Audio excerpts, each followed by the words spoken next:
Hi, and welcome to This Week in East Brunswick, the town's own news and information program. Tonight we'll have a look at last Sunday's festivities where residents in the historic district of Old Bridge in East Brunswick wrapped up their neighborhood preservation program with the dedication of the new Crandall play area, followed by a reception held at the East Brunswick Museum. Children's librarian Carol Phillips visits Central Elementary School to introduce the kids to this year's Summer Reading Club, a club set up by the library's children's department to help encourage kids to read during the summer break. Also tonight, resident veterinarian Dr. Charles Schenck discusses diabetes and your pet. Peggy Ballister-Howells will give us some tips on composting. School Information Officer Amy Fisher will tell us about a recent program in our schools to help improve children's self-esteem. From the Middlesex County Chiropractic Center, Dr. Tom Picone will show us the chiropractic reduction for slipped discs. And we'll end with our Township Council review. This and more coming up on This Week in East Brunswick, but first, a look at what's on Channel 8 next week. Monday at 10 a.m., it's Look Great, Feel Great with Lenore Kulik. Followed at 10:30 by Stories from the Library for preschoolers. Tuesday evening at 7, it's In Print, the show about books and the print media. At 7:30 Tuesday, John Megliaro hosts Sports Talk, followed by the 5th Annual East Brunswick Young Musicians Concert. Wednesday night at 7:30, it's For Art's Sake with host Dolly Vasta, followed by The Arts, a production of the Middlesex County Cultural and Heritage Commission. We'll be back Thursday at 7 and 8 for an all-new This Week in East Brunswick. And at 7:30, Sandra Lamon speaks with Dr. Gail Milgram, Director of Education and Training at the Center for Alcohol Studies at Rutgers University, on EB People. Check the Channel 8 program guide for repeats of all of our shows. The Old Bridge Historic District in East Brunswick completed its neighborhood preservation program begun back in 1983. The program was designed to instill a new sense of pride for the residents of the area through renovation of the neighborhood and its historic sites. Improvements included structural rehabilitation, weatherization, and historic restoration. Residents contributed a great deal in the planning of the preservation and assisted in the restoration of the East Brunswick Museum Park, which included improvements in the landscaping, congregation area, and handicap access to the museum. The DeVoe Library, which dates back to the mid-19th century, was desperately in need of a facelift and received a new roof, gutters and leaders, as well as a front porch, walkway, and picket fence. The completion of the neighborhood preservation program was marked with the dedication of the revamped Crandall play area, which includes a multi-use piece of play equipment that will be handicapped accessible, as well as improvements in the seating, lighting, walkways, and landscaping. At the conclusion of the dedication ceremony, residents in attendance were invited to the East Brunswick Museum to view the ongoing quilting demonstration and exhibit. Quilt maker Betty Kiss discussed the many designs of quilts on display. Hi, I'm Betty Kiss. I'd like to welcome you here to the East Brunswick Museum to see the quilt exhibit that's here. Today, my friends Elion Verloove and Jerry Dunham and I are sitting working on Elion's quilt. We are quilting a lovebird quilt, which is all applique. As you go around through the museum, you will see examples of both these ladies' work as well as my own. We have been quilting together for the past 4 years, at least, and we have a great deal of fun doing it. We've taken shopping trips to purchase our fabric to the Amish country, and we'd love to have you stop down and visit with us.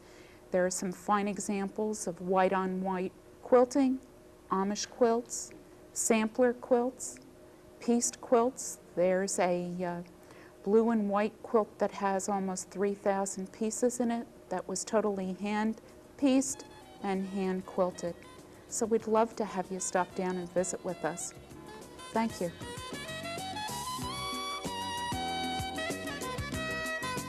Hello, I'm Peter Balsamo, and welcome to this edition of DVM, Doctor of Veterinary Medicine, with Charles T. Schenck of the Edgebrook Veterinary Hospital, located right here in East Brunswick.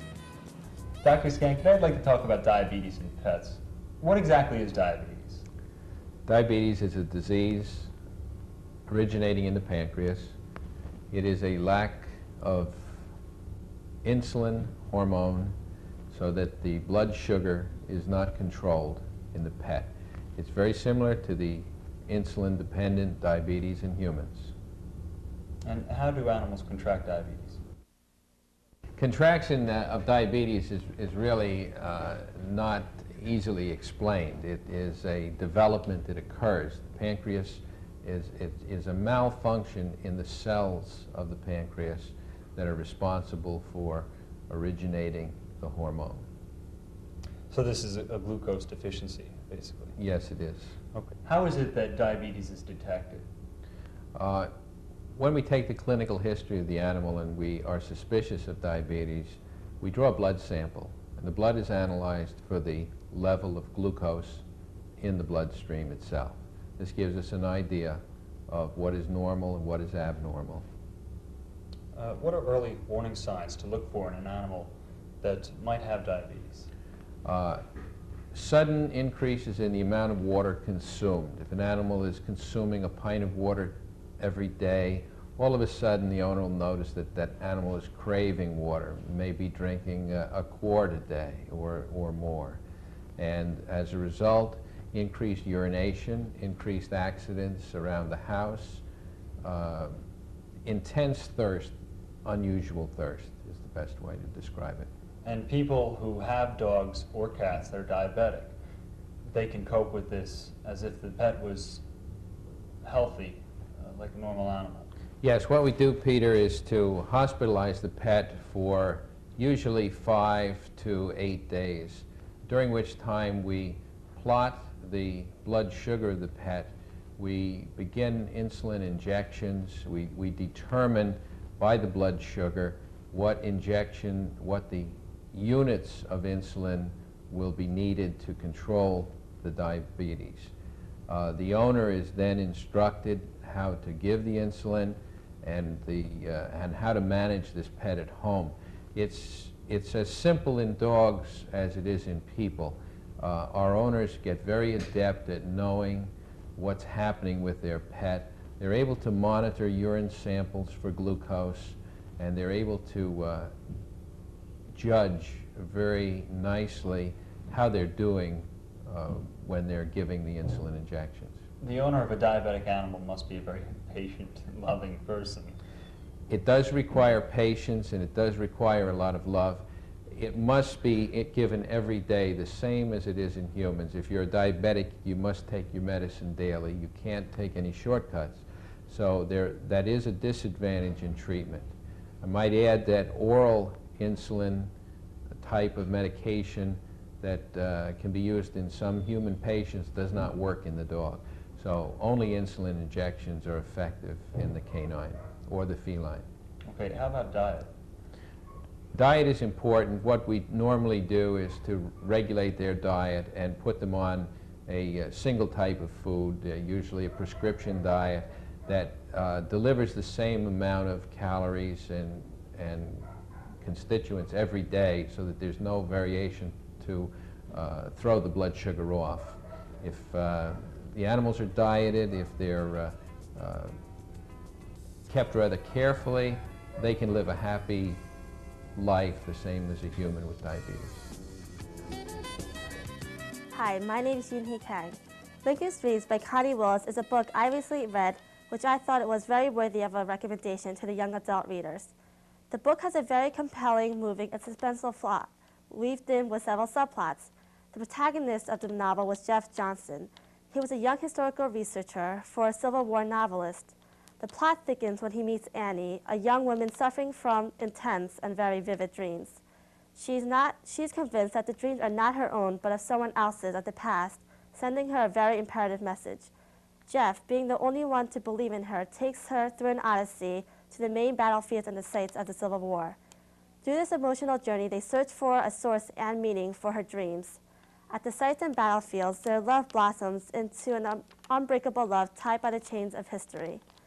Anyone who reads this book will find themselves very involved with the plot of this book, as I was. So remember, the title is Lincoln's Dreams by Connie Willis.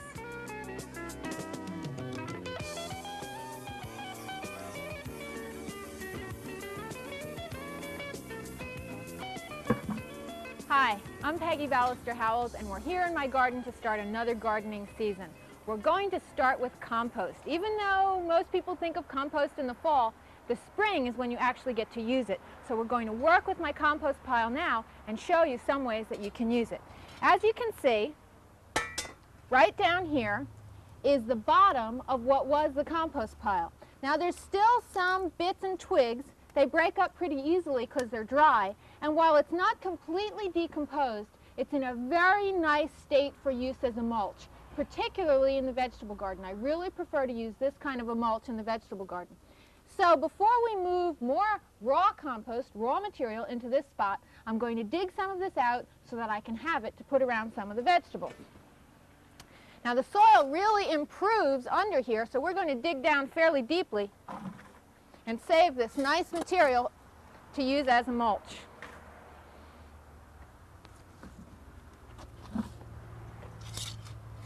You can see that nice, rich texture.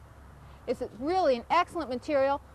It's only been here since the fall. If we had left it for another few months, it would have been even more decomposed. But as a mulch material, this is really fine.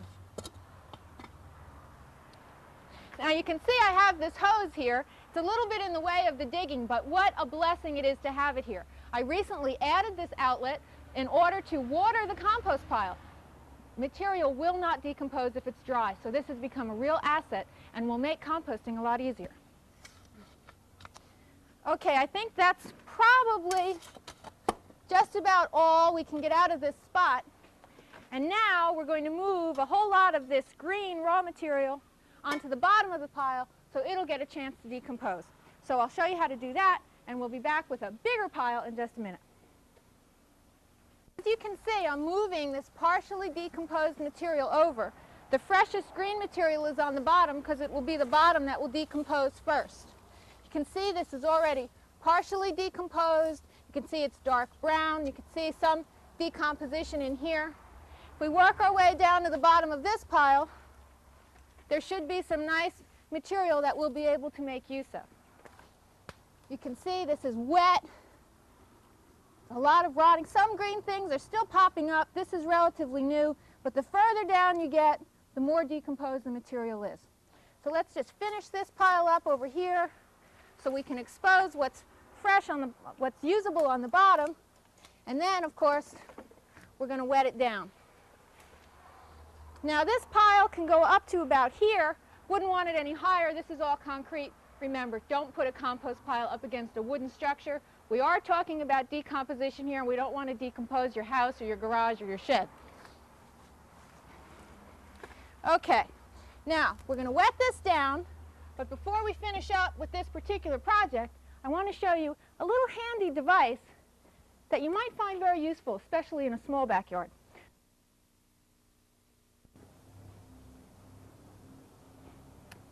Well, over here on this side of the house, we have my new composting unit. Now there are many different manufacturers of this kind of unit, or ones that are very similar. Some are round, some are rectangular, some are square. This one is called Soil Saver and is manufactured by a company called Barclay Horticultural Manufacturing Limited out of Canada. Now this, you can see that there's spaces here for air to get through, and this lid comes off. And one of the nice things about this unit is that it's designed to keep creatures out, so that if you want to compost some forms of vegetative kitchen waste, you'd be better off in a contained unit than in an open pile where little critters could get in and cause more problems. Now this also has the feature that this side panel opens so that when the material on the bottom does complete decomposition, you can access it without having to turn the whole pile over. Now I have here a bucket of scraps and a few kitchen things and some weeds that you just dump in the top. The idea is that as you add material on the top, the volume will decrease as it decomposes and the finished material will be on the bottom. I even have an old carrot in here and the ends of the asparagus. This is the first time I've used this unit, although I think it has real potential. It is available through catalogs, although municipalities or garden clubs can buy it directly from the manufacturer at a bulk rate, and then it would be a lot less expensive. Certainly worth a try. Okay, we'll see you here in my backyard next week with another gardening tip. Bye-bye. Hi, I'm Amy Fisher, Information Officer for the school system. Today I'm at East Brunswick High School with Janet Cervalli, our Student Assistant Supervisor, and Dr. B. David Brooks, who is here from California. And we're having a special program on helping people learn how to develop self-esteem in children. Janet, can you tell us how this got started? Yes, Amy. We, as you know, a couple of months ago, we sent out a survey to the parents in the district, and when we compiled the results of what kind of training they'd like to receive, the overwhelming response was that they wanted to develop self-esteem in their children. To that end, we asked Dr. Brooks to fly in from California, and we're very happy to have him with us. He gave a speech for parents, which was very well attended. Yes, that was last night. There were over 100 parents there, and he did speak to some of the students this morning, and this afternoon he'll be speaking to our staff. Well, Dr. Brooks, we're really glad that you're here. We hear you get rave reviews everywhere that you go. Well, thank you. It's a pleasure to come here. I was very impressed by the group of parents that came out last night. It was the largest group I presented to, and it's very difficult to get parents to come out at nighttime, and so the community needs to be congratulated for their caring about their kids. Well, we're happy about that. Can you tell us sort of briefly what kind of a message you give to parents and teachers on this topic? Self-esteem is, of course, the underlying principle that helps people be successful in life. It's based on three kinds of concepts. One is your feeling tone about yourself, how you feel about yourself, whether you feel good or bad about yourself. Your ability to interact in society, so it's your social responsibility. Do you have the skills to understand what's going on with you as it relates to your family and the community and the school and the classroom? And the third is personal responsibility. Do I, in fact, take responsibility for my own behavior? Am I on time? Do I keep my commitments? Am I prepared? Do I set goals? Those kind of skills, when kids learn them, develop habits and behaviors, and that, of course, translates into high levels of self-esteem. I understand that you have a new book coming out with an intriguing title. Could you tell us what it is? Yes, we're almost finished with the manuscript now, and it's called The Self-Esteem Maintenance and Repair Manual. It'll be out in about 2 months. And you go all around the country doing this type of workshop for people. Yes, we have major programs in Baltimore and St. Louis and Honolulu and California and Tennessee and all over the country. And now we'll let you get on the stage and talk to the teachers, and we hope to come back again someday. Thank you very much. First, I have to remind us that there are two kinds of self-esteem. Part of it is feeling good about yourself, and it can also be feeling good about yourself about the performance of unacceptable behavior. Now, do you have any kids who in your classroom feel good about themselves? They're rowdy, they're maybe bullies, and yet they're doing all sorts of unacceptable things, but their behavior is, hey, I'm okay. Do you have those kids? Yeah, we all do. What's happening is sometimes we think because we say self-esteem is feeling good, we associate feeling good with proper behavior. I'm suggesting that you can feel darn good about yourself for performing inappropriate behavior. So think about that as we talk about personal and social responsibility. A lot of our kids who are disruptive, who get in trouble, who feel good about themselves but do inappropriate behavior, don't even know the language of appropriate behavior. We say a lot of don'ts in our schools. Don't do this, don't do that. Some of these kids don't come to us with operating instructions. They don't know what the do's are. So first of all, there's that kind of negative social self-esteem that can be very high. I work a lot in prisons and in juvenile detention facilities. One situation I had a few months ago was I was in a facility. There were two kids. They were lined up. They were waiting to go out into the classroom in the jail. And one of them was about 6'2", and the other one was about 5'2". And the one that was real tall and real big was about 19, 20 years old. He was talking to the other one, and what he was explaining was that if you take a big, thick screwdriver, a screwdriver that's maybe 10 or 12 inches long, big and thick, you put it in the little part of the padlock. You know how a padlock is like this? You stick it in here, and you wrap it with a towel, and you hit that end of that screwdriver real hard. It'll open most any lock, and it won't make a sound. That way you can get into a garage at night, nobody's going to hear you. While I was watching that, I was watching the behavior of the kids. Now, the little guy who was getting the lesson on how to break into a garage was just standing there staring up at this guy. His eyes were big. It was one of those teaching moments that you love so much. You know, when it's just the kids are just catching it and they're going, oh, wow, that's how you do that. The guy who was doing it was all puffed up. He actually started to stand up straighter. He actually knew that he was doing a good teaching job with this kid, and the kid was paying attention. His self-esteem was very high at that moment, very high, but the behavior was antisocial. So we have to remember that a lot of kids with high self-esteem do things that are not appropriate.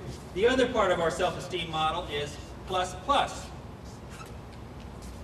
Feeling good about yourself, but being socially and personally responsible, and therefore having appropriate high levels of self-esteem. We mustn't forget that. That is the diagram for self-esteem. And sometimes... Hi, I'm Carol Phillips from the Children's Department at the library. Well, it's going to be the summer of the Readasaurus, and we're on our way to all of our elementary schools in town to tell them all about the Reading Club. And here's one of our mascots. And you'll have to read books in 8 special categories for that. And you'll also get something particularly special for that club if you finish that whole game. Now remember though, the Reading Club isn't just for readers, because if you have younger brothers or sisters, or you're not able to read yourself yet, also if you read to other children, that counts. So it's nice for everybody in the family to be able to do this. At the end of the summer, we're going to have the Days of the Dinosaur Reading Club Carnival. So if you remember our carnivals from a few years ago, we're going to have lots of fun activities. And that will be the Sunday after you're back in school. So everyone will be back from vacation by then. That will be Sunday, September 10th. I hope that you'll come to the library and join the Reading Club. We'll find you lots of good books to read, and you can come anytime to join us after next Monday. That's June 12th, so I hope we'll see you then. Let's give a big hand to Triceratops.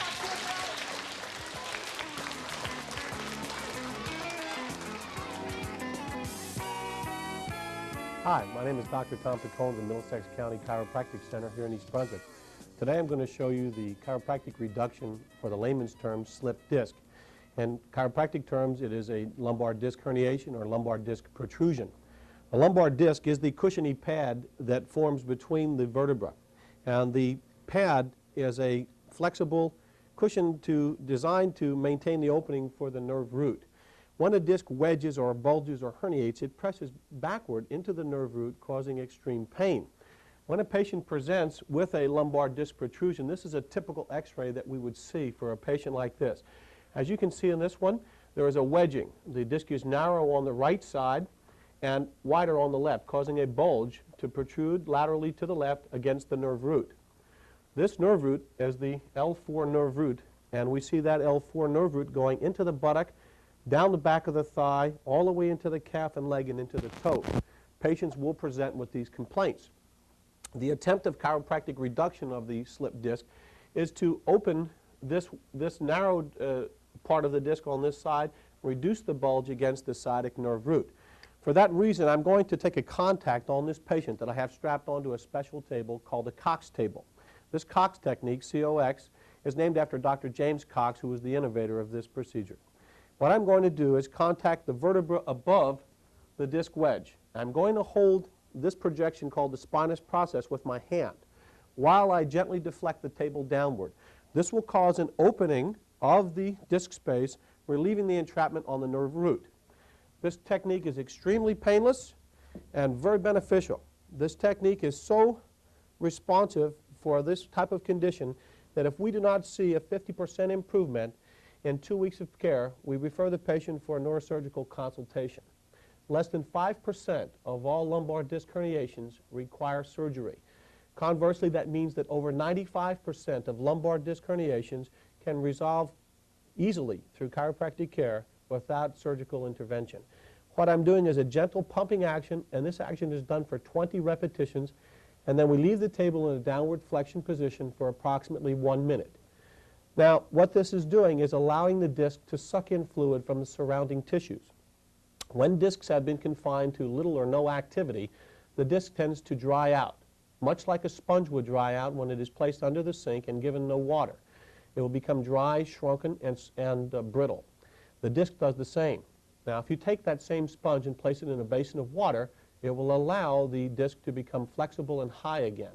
This is exactly what this technique is designed to do. And then we'll release the table gently. This procedure is repeated in different ranges of motion. The table can move sideward, and if the disc is wedged already to the right as I'm opening the table here, this technique can be done to match the patient's curvature. Many times people come in and they're relatively twisted because of the distortion of the spine. Again, the gentle deflection, held for 1 minute, and then gently released. All 6 ranges of motion of the spine can be duplicated with this table with the addition of rotation. The spine can also be rotated on this table in an attempt to restore normal function to the disc. This technique is extremely successful for the reduction of lumbar disc herniation and extremely painless to the patient. I'm Dr. Picone for This Week in East Brunswick. The Township Council refused to consider a resolution Monday night approving the Turnpike's donation of the Duran Hotlander House to the East Brunswick Historical Society. The house, more than 100 years old, has been the object of dispute between preservationists and the New Jersey Turnpike Authority for nearly a year. Under a court order, the Turnpike Authority is prevented from demolishing the house, which it owns. The Preservation Coalition hopes the Turnpike Authority will give the house, with $35,000 in damages and court costs, to the Historical Society, which would in turn sell it to some builder-developer. The conditions of that deed would involve an obligation to invest at least $75,000 into restoring the house to livable condition. The Turnpike Authority told preservationists to get council support for the house transfer, but the Township Council wants no part of it. If everybody who had a house to sell or to buy came to us for a resolution, it would be a pretty sorry mess.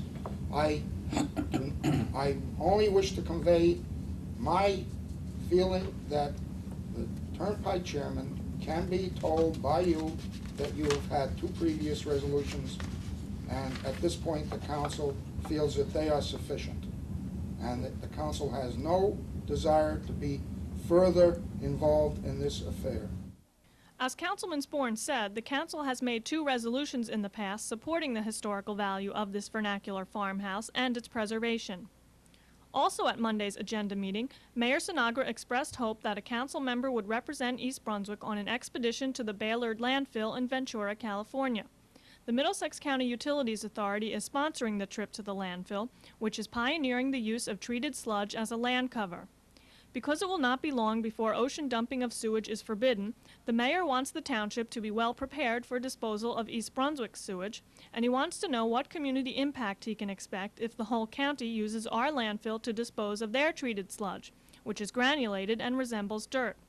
Mayor Sinagra is asking the council to volunteer 1 member to participate as an observer on the trip and to appropriate some money for it, because he is uncomfortable with the Utilities Authority hosting and entertaining a council member on such an excursion. Joseph Hudak is enthusiastic about it, and Ira Oskowski also expressed interest in being the observer. During the public portion of the council session, Nancy Bruno of Nenninger Lane complained about the horrendous flooding problem the street has had since last fall, and she brought photos of the current situation. The large, foul-smelling pool of water on Nenninger now supports pond life, including mosquitoes, she says. Ms. Bruno wanted to know what progress the engineering and planning departments have made in their investigations. According to Councilman Sporn, the engineers have yet to determine whether nearby turnpike activities or a new housing development is to blame for the drainage problems, but the council hopes to have a timetable and more information on the solution for Ms. Bruno by next week's action meeting.